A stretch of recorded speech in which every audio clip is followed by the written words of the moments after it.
So will continue with the endocrine system. तो endocrine system में हम पढ़ते हैं हॉर्मोन्स के बारे में। जितने भी हमारे एंडोक्राइन ग्लैंड्स हैं, जैसे हमारी बॉडी में दो तरह के ग्लैंड्स होते हैं, एक्सोक्राइन एंड एंडोक्राइन। तो जो एक्सोक्राइन है वो हमारी बॉडी में इंजाइम सिक्रीट करते हैं, लाइक जैसे डाइजेस्टिव इंजाइम हो गया जो हमारे डाइजेशन में हेल्प करते हैं। तो एंडोक्राइन जो हमारे ग्लैंड्स हैं वो हार्मोन सिक्रीट करते हैं, जैसे इंसुलिन, ग्लाइकोजन। वैसे ही सबसे पहले बात करेंगे एंडोक्राइन ग्लैंड्स के बारे में। तो ग्लैंड्स हैं जैसे थायराइड ग्लैंड। अब जो थायराइड ग्लैंड है वो हार्मोन सिक्रीट करता है T3 and T4, tetraiodothyronine and triiodothyronine. Then बात करेंगे पेनक्रियाज की, इंसुलिन,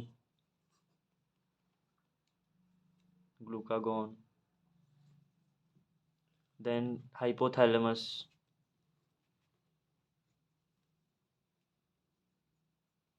हाइपोथैलेमस पिट्यूटरी ग्लैंड को हमारे पॉजिटिवली स्टिमुलेट करता है। तो ये क्या सिक्रेट करता है, वही सब एंटीरियर पिट्यूटरी, पोस्टीरियर पिट्यूटरी, बहुत सारे हार्मोन सिक्रेट करता है, जैसे हमारा ग्रोथ हार्मोन हो गया, प्रोलैक्टिन हो गया,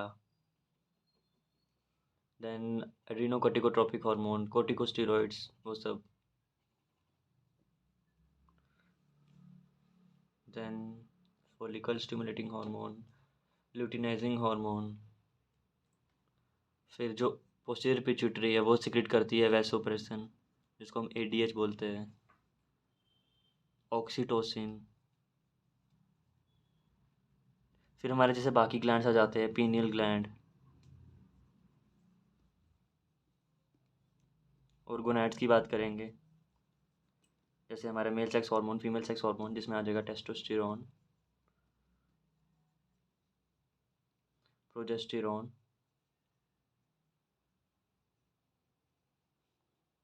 एस्ट्रोजन।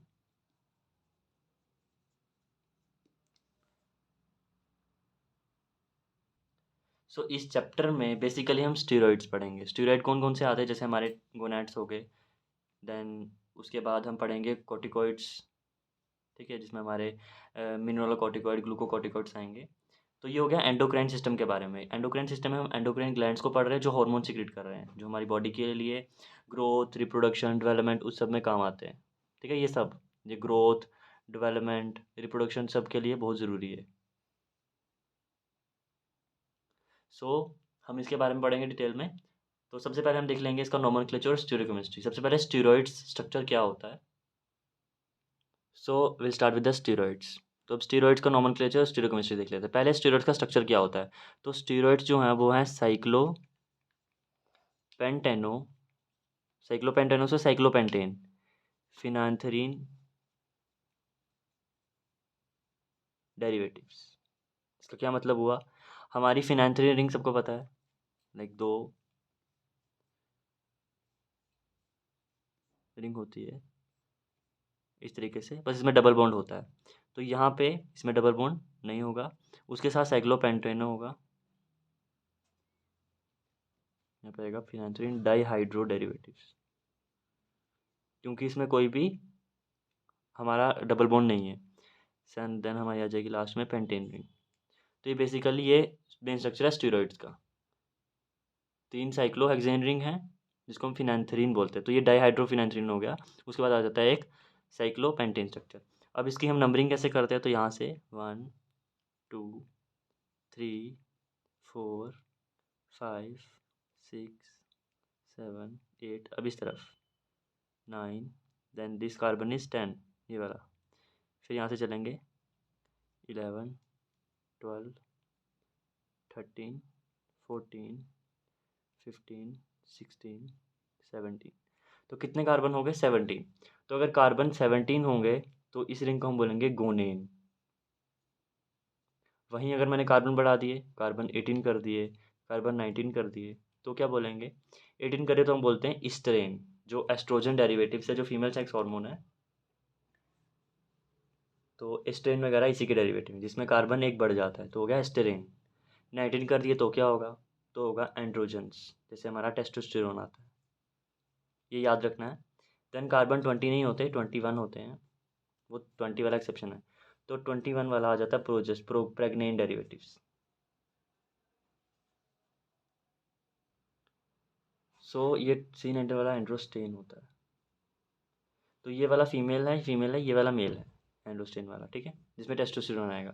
देन आ जाता है कोलेस्ट्रॉल वाले डेरिवेटिव, तो उसमें आ जाएगा C24 एंड C27। तो C24 वाले को बोलते हैं कोलेन एंड C27 वाले को बोलते हैं कोलेस्टेन।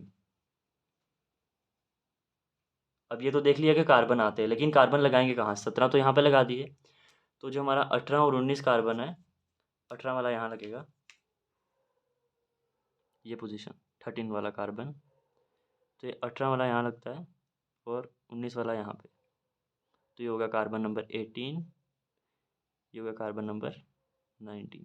तो अगर सिर्फ 18 होगा, यहाँ तक ही स्ट्रक्चर खत्म हो जाएगा, तो बन जाएगा स्टेरेन डेरिवेटिव्स, और अगर ये दोनों आ गए तो एंड्रोस्टेन। अब प्रेग्नेंट के 21 कैसे होंगे?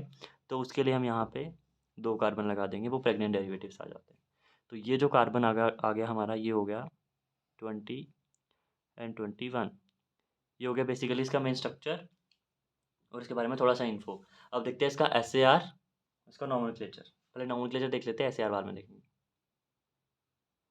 सो अब इसका नॉमेनक्लेचर इतना तो समझ में आ गया कि जितने कार्बन होंगे उसी के हिसाब से नाम लिखेंगे। लाइक अगर 17 ही कार्बन होते हैं तो गोनेन लिख देंगे, अगर 18 होते हैं तो एस्ट्रेन, 19 होते हैं तो एंड्रोस्टेन, 21 होते हैं तो प्रेग्नेन, मतलब वो प्रोजेस्टेरोन डेरिवेटिव जो भी है।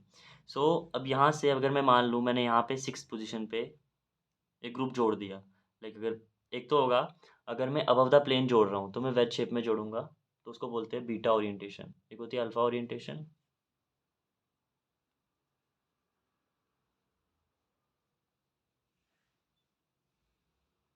और दूसरा है बीटा ओरिएंटेशन।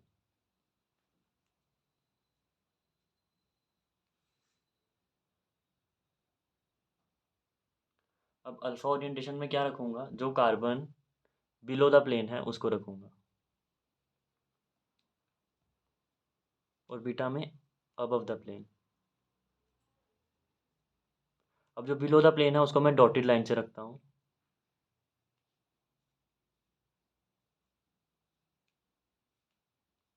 और जो अबव द प्लेन है उसको मैं सिंपल लाइन से। तो अगर मैंने यहाँ पे मान लिया, यहाँ पे मैंने लगा दिया CH3 इन केस, तो उसको मैं कैसे करूँगा? 6 बीटा, कितने कार्बन है? 21 है, लेकिन अभी मैं, चलो 21 मान लेते हैं, प्रेग नेट। वहीं यहाँ पे अगर मैं यहाँ पे डबल बॉन्ड लगा देता हूँ 4 5 के बीच में, तो क्या करेंगे? प्रेगन लिख के एन की जगह इन हो गया, तो 4 पे कितना है? इन। इस तरीके से नॉर्मल कैसे करना है, इतना तो पता ही है। ये हो गया अल्फा बीटा के बारे में।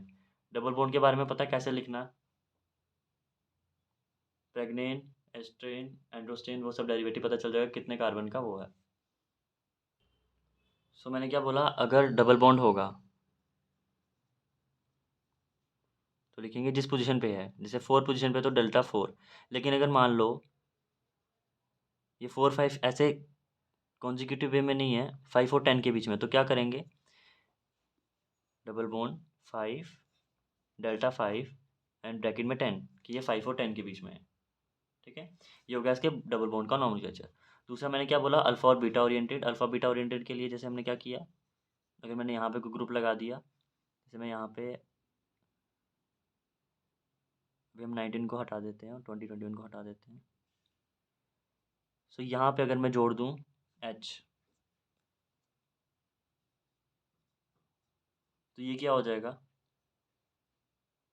नॉर्मल लाइन है तो मतलब बीटा ओरिएंटेड है, तो बीटा ओरिएंटेड, बीटा 10 बीटा, और ये क्या है? पूरा एंड्रोस्टेन, तो ये हो जाएगा स्ट्रेन, सॉरी, क्योंकि इसमें 18 कार्बन है, ये कार्बन नहीं है, यहाँ पे सिर्फ हाइड्रोजन है, इसलिए हमने 18 के हिसाब से एस्ट्रेन लिख दिया।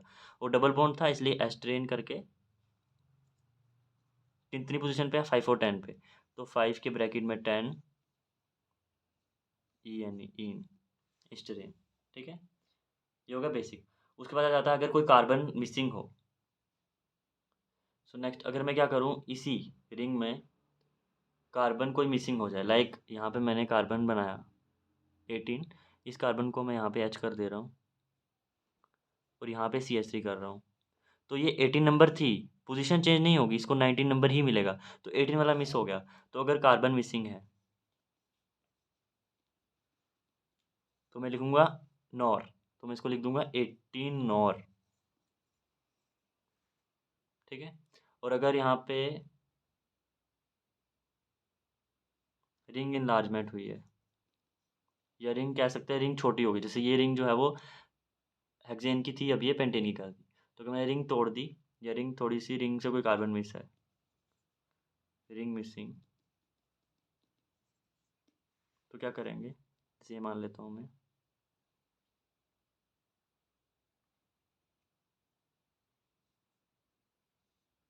तो ये कितने कार्बन है, 1 2 3। अब 5 पोजीशन इसको ही मिलेगी, क्योंकि वो डिसाइडेड है कि ये इतने कार्बन का होगा। हम पोजीशन चेंज नहीं कर सकते, ऐसा नहीं कर सकते 4 5 6 7 1 2 3 4 इधर कार्बन होने ही चाहिए। यहाँ पे कार्बन मिसिंग है, इसलिए ये जो ए रिंग है, ये बी, ये सी और ये डी, तो ए कार्बन से मिसिंग है, इसलिए हम लिखेंगे ए नॉर। मतलब क्या हुआ, जब रिंग से कार्बन मिसिंग है तो रिंग का नाम लिखकर ए नॉर, और अगर वो यहाँ पे मिसिंग है 18 या 19 पे, तो हम क्या करेंगे, उसका नंबरिंग देके 18 नॉर, या फिर आगे जो रिंग होती है जैसे कोलेन कोलेस्टेन में यहाँ से आगे बनता है, तो वहाँ पे अगर कोई कार्बन मिसिंग होगा उसके हिसाब से उसकी पोजीशन के आगे नॉर। देन आ जाता है अगर रिंग इनलार्ज हुई है,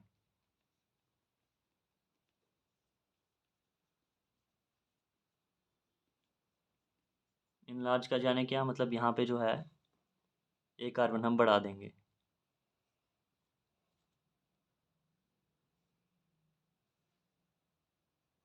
तो अब यहाँ पे क्या हुआ, बी रिंग में ये एक कार्बन बढ़ गया, 7 डैश मान लो इसको, इसे लिखना नहीं है। रिंग अगर इनलार्ज हो गई तो उसको क्या लिखूंगा, इसको लिखूंगा बी होमो। अगर ए में बढ़ जाता तो ए होमो, जहाँ से गायब हो रहा है वहाँ नॉर, और यहाँ से बढ़ रहा है वहाँ पे होमो। ठीक है। नेक्स्ट पॉइंट है, अगर मैं रिंग इनलार्ज कर दूँ, रिंग इनलार्ज की अब यहाँ से मैं तोड़ दूँ रिंग,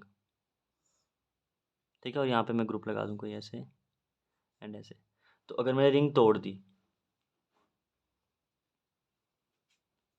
इफ रिंग ब्रोकन, तो नंबर के साथ कहाँ कहाँ तोड़ी, सेकंड और थर्ड पोजीशन पे, तो 2 3 सेको, जहाँ जहाँ तोड़ी है। नेक्स्ट, अगर मैंने अगर मेरे स्टीरॉयड में 3 मेंबर रिंग आ गई, मतलब यहाँ पे ये तो था 5 6 मेंबर्ड, अब यहाँ पे 3 मेंबर्ड आ गई, तो 3 मेंबर रिंग के लिए हम सीधा लिख देंगे साइक्लो।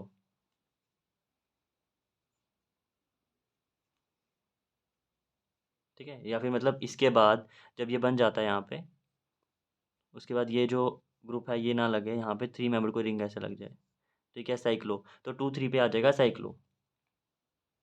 ठीक है। नेक्स्ट पॉइंट है, अगर हमारी रिंग ही रिमूव हो जाती है, जैसे मैंने ये रिंग ही गायब कर दी पूरी,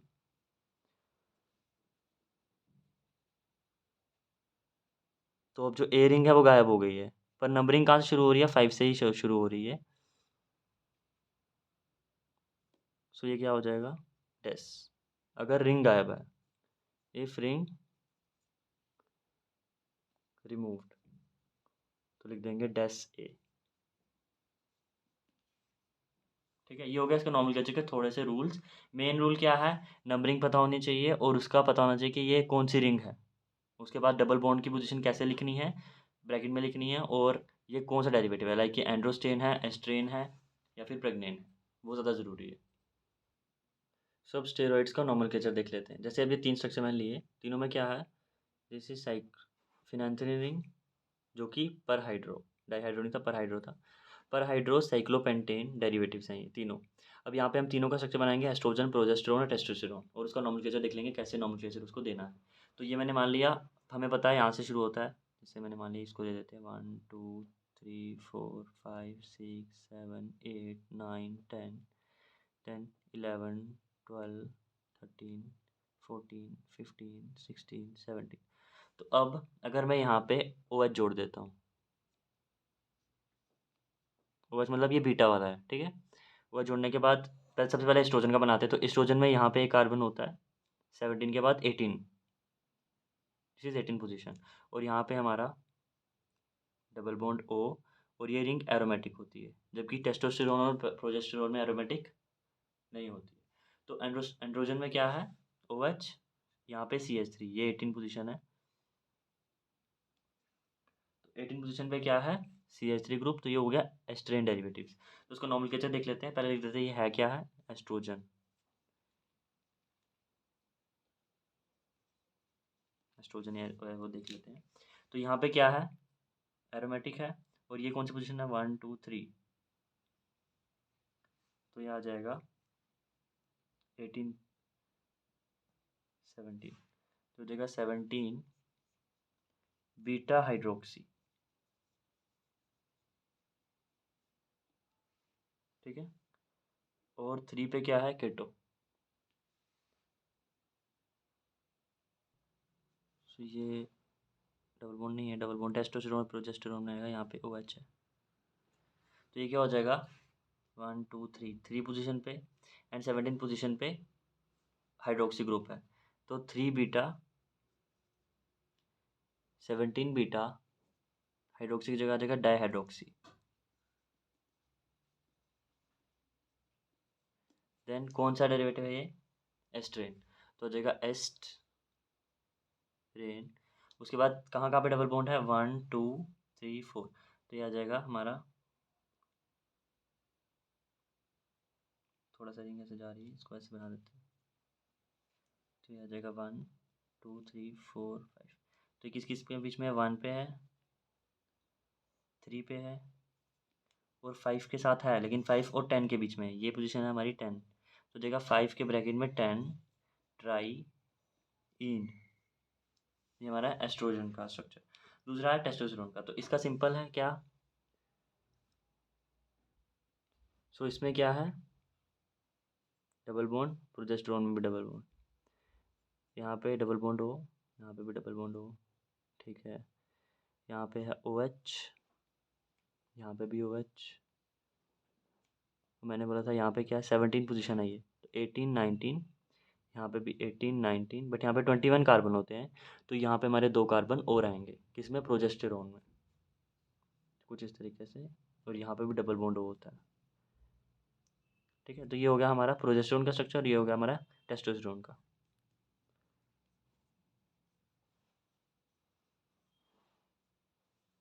देखते हैं इसका नॉमेनक्लेचर क्या है, सिमिलर, थोड़ा सा इजी है।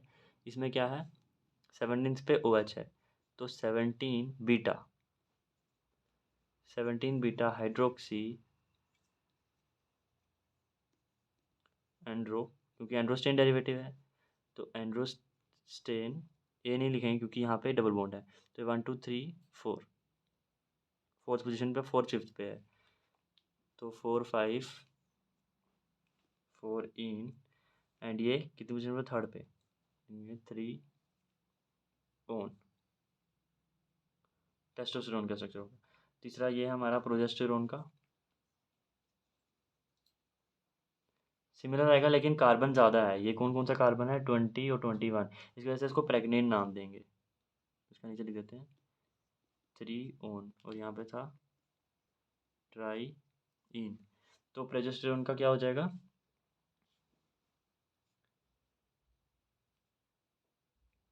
17 पे हाइड्रोक्सी है,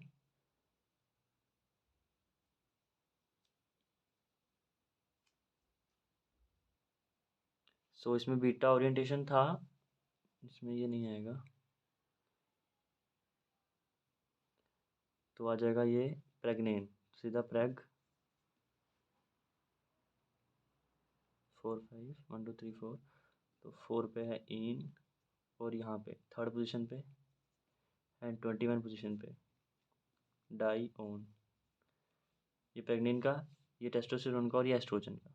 नॉमेनक्लेचर कैसे करना है, बस वो याद रखना, ये स्ट्रक्चर हम बाद में देख लेंगे। स्ट्रक्चर कैसे याद रखना है, प्रोजेस्टेरोन और टेस्टोस्टेरोन का सिमिलर है, बस यहाँ पे OH की जगह पे आ जाता है 20 और 21 कार्बन, जिसमें कीटोन ग्रुप होता है, बाकी सेम है एक जैसे। जबकि एस्ट्रोजन में क्या हो जाता है, ये रिंग जो है वो एरोमेटिक हो जाती है, और ये वाला O जो है वो OH में कन्वर्ट हो जाता है। बाकी एस्ट्रोजन के आगे टाइप्स आ जाते हैं, लाइक एस्ट्राडायोल, एस्ट्रोयोल, वो हम आगे स्ट्रक्चर देखेंगे, तो उसमें हम देख लेंगे कि इस रिंग में कुछ चेंजेस आते हैं, जिसकी वजह से एस्ट्रोजन के टाइप्स बन जाते हैं। बस इतना याद रखना, 18 कार्बन होते हैं इसमें, टेस्टोस्टेरोन में 19 होते हैं, प्रोजेस्टेरोन में 21 होते हैं। दूसरा, रिंग सबकी सिमिलर है, ये यहाँ पे आ जाता है, यहाँ पे एक रिंग में ये बना और यहाँ पे 2 ये कार्बन बन गए। उसके बाद ये एरोमेटिक हो गई और ये डबल बॉन्ड OH में हो गया। यहाँ पे डबल बॉन्ड हो, यहाँ पे डबल बॉन्ड हो, एक बॉन्ड ही होता है। अब हम जब एक का स्ट्रक्चर पढ़ेंगे सेक्स हार्मोन का, तो उससे हमें पता चल जाएगा कि ये डबल बॉन्ड यहाँ पे ज़रूरी है या O ग्रुप ज़रूरी है या नहीं। यहाँ पे हम डबल बॉन्ड लगा सकते हैं कि नहीं लगा सकते। ये जो एरोमेटिक रिंग है ये ज़रूरी है एस्ट्रोजन की एक्टिविटी के लिए, अगर ये नहीं होगी तो एस्ट्रोजन की एक्टिविटी रिड्यूस हो जाएगी, वो हम आगे देखेंगे। तो ये हो गया सेक्स हार्मोन के बारे में, ठीक है। अब ये हो गया हमारा नोमेनक्लेचर। अब देख लेते हैं स्टीरियोकेमिस्ट्री और मेटाबॉलिज्म। तो स्टीरियोकेमिस्ट्री में ये हमारा है रिंग। तो यहाँ पे क्या होता है, हमारे पास कायरल सेंटर है, जैसे कौन कौन से हैं, दिस वन, तीनों ग्रुप अलग हैं, और एक H, ये वाला भी 2, ये तीनों अलग हैं, ये 4, ये 5, एंड दिस वन इज 6, बाकी 2 ग्रुप हैं। तो ये 6 हमारे पास कायरल सेंटर हैं। 6 कायरल सेंटर हैं, मतलब एसिमेट्रिक कार्बन को कायरल सेंटर बोलते हैं। तो 6 कायरल सेंटर मतलब हमारे पास 64 ऑप्टिकल आइसोमरिज्म मिलेंगे हमें। वो फार्मूला होता है, उसमें हमें नहीं जाना, इतना याद रखना है। इसमें ऑप्टिकल आइसोमरिज्म इतना ज़्यादा मिलता है, इसलिए क्या होता है, जो ये वाली रिंग है ये अपनी कन्फर्मेशन करेगी, क्या, चेयर और बोर्ड में जाएगी, sorry chair and board.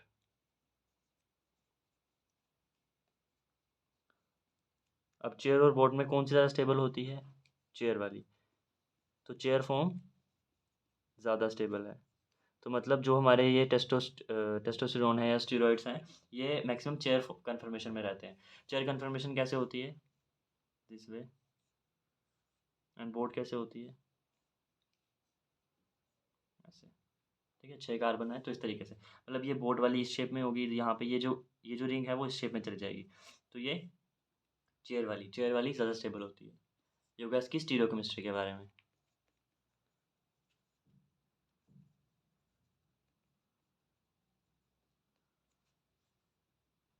Next metabolism. Metabolism हमने देखा था फेज़ 1 फेज़ 2 रिएक्शंस। तो ये मैं मान लेता हूँ ये इसका सिंपल सा स्ट्रक्चर है।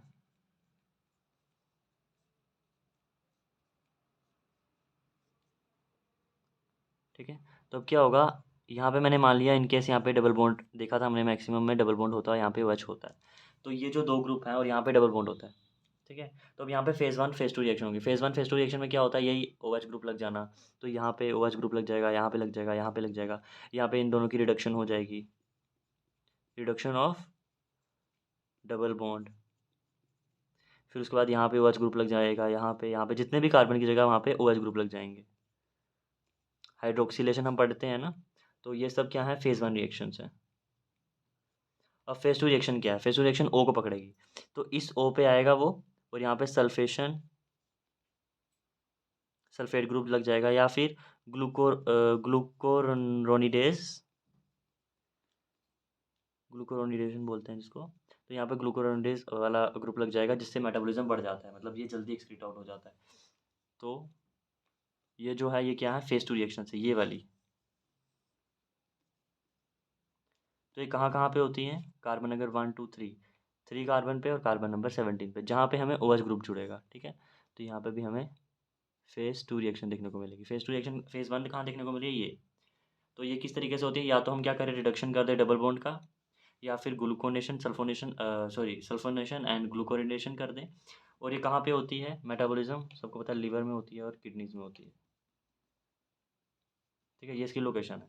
क्या क्या होता है, फेज़ 1 फेज़ 2 लिख देना, कहाँ कहाँ पे हो रही है, रिडक्शन हो रही है डबल बॉन्ड की, OH ग्रुप जुड़ रहा है, वो हम पढ़ते हैं ना, ऑक्सीडेशन, रिडक्शन, हाइड्रोक्सिलेशन, वो सब ग्रुप यहाँ पे जुड़ जाते हैं। तो मेटाबॉलिज्म ये एक्सक्रीट आउट हो जाता है, क्योंकि ये पोलर बन जाता है ज़्यादा, ठीक है। तो इतना ही लिखना है। अब देख लेते हैं इसका क्लासिफिकेशन। तो क्लासिफिकेशन में हमारे पास जो हम देख लेते हैं, लाइक हमें अगर एनिमल से मिलेंगे तो उसको बोलते हैं जूस्टिरोल, प्लांट से मिलेंगे तो बोलेंगे फाइटोस्टिरोल, एंड थर्ड वन इज अगर फंगाई से मिलते हैं तो उसको बोलते हैं माइकोस्टिरोल। तो जूस्टोरियल में जैसे हमें क्या, कोलेस्ट्रॉल हो गया,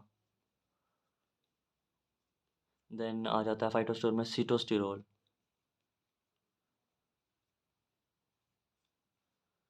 देन माइकोस्टेरोल में आ जाएगा एर्गोस्टेरोल। और जो हमारी सिलेबस में क्लासिफिकेशन है वो तो पहले है, सेक्स हार्मोन्स जो हमने 3 देखे।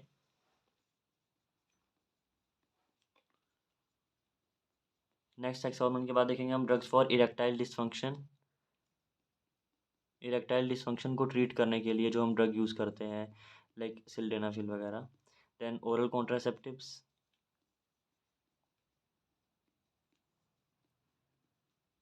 ये डिस्कस करेंगे। उस पर जाते हैं हमारे कोर्टिकोस्टेरॉइड्स, कोर्टिकॉइड्स बोल सकते हैं शॉर्ट में। देन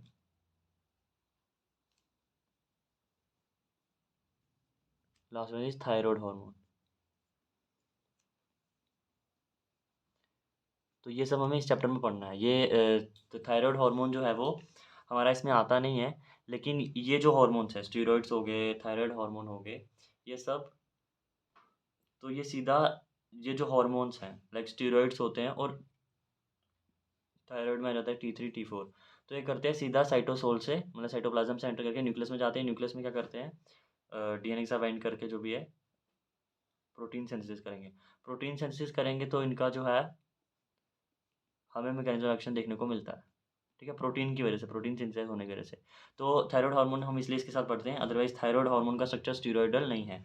उसके बाद जो हमारे सेक्स हार्मोन आ जाते हैं, तो उसमें एक और ड्रग आता है जो स्टीरॉयड नहीं है। तो एस्ट्रोजन की एक्टिविटी ज़रूरी नहीं है स्टीरॉयड रिंग की वजह से ही है। ठीक है, वो दूसरी भी हो सकती है। तो ये हो गया इसका क्लासिफिकेशन। Okay, thank you.